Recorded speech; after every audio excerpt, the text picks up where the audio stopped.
Hi friends, welcome to Ellora's cooking channel. நம்ம இன்றைக்கி என்ன பார்க்க போகிறோன்னா, ஒரு சிம்பிளான டிஃபன் பாக்ஸ் ரெசிபியான தேங்காய் சாதம் தான். வாங்க என் ஸ்டைலில் எப்படி செய்யுதுன்னு பார்க்கலாம். வானொலி அடுப்பில் வச்சுட்டு தேவையான அளவு எண்ணெய், 1/4 ஸ்பூன் கடுகு, 1 ஸ்பூன் உளுத்தம்பருப்பு, 1 ஸ்பூன் கடலைப்பருப்பு,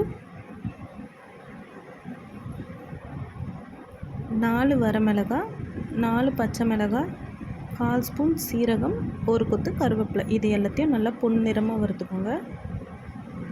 இது கூடவே 1/4 ஸ்பூன் பெருங்காயப்பொடி சேர்த்து நல்லா வதக்கிக்கோங்க. இப்போது நான் அரை மூடி தேங்காவை மிக்ஸி ஜாரில் சேர்த்து குறகுறப்பாக அரைச்சி எடுத்துருக்கேன். உங்களுக்கு வேணால் துருவிக்கலாம்.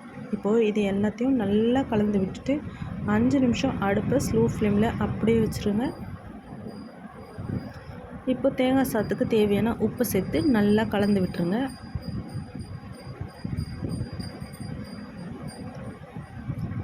இப்போது 5 நிமிஷத்துக்கு அப்புறம் அடுப்பை ஆஃப் பண்ணிவிட்டு வடித்து வச்ச சாதத்தை கொஞ்சம் கொஞ்சமாக இது கூட சேர்த்து நல்லா கலந்து விட்டுக்கோங்க.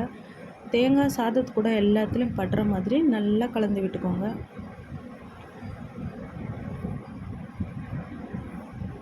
இந்த மாதிரி பொறுமையாக கலந்து எடுத்திங்கன்னா நம்மளோட அட்டகாசமான தேங்காய் சாதம் ரெடி. அப்புறம் என்னங்க, சர்வ் பண்ண வேண்டியது தான். சேனல் பிடிச்சிருந்தால் லைக் பண்ணுங்கள், ஷேர் பண்ணுங்கள், கமெண்ட் பண்ணுங்கள், சப்ஸ்கிரைப் பண்ண மறந்துடாதீங்க. தேங்க்யூ.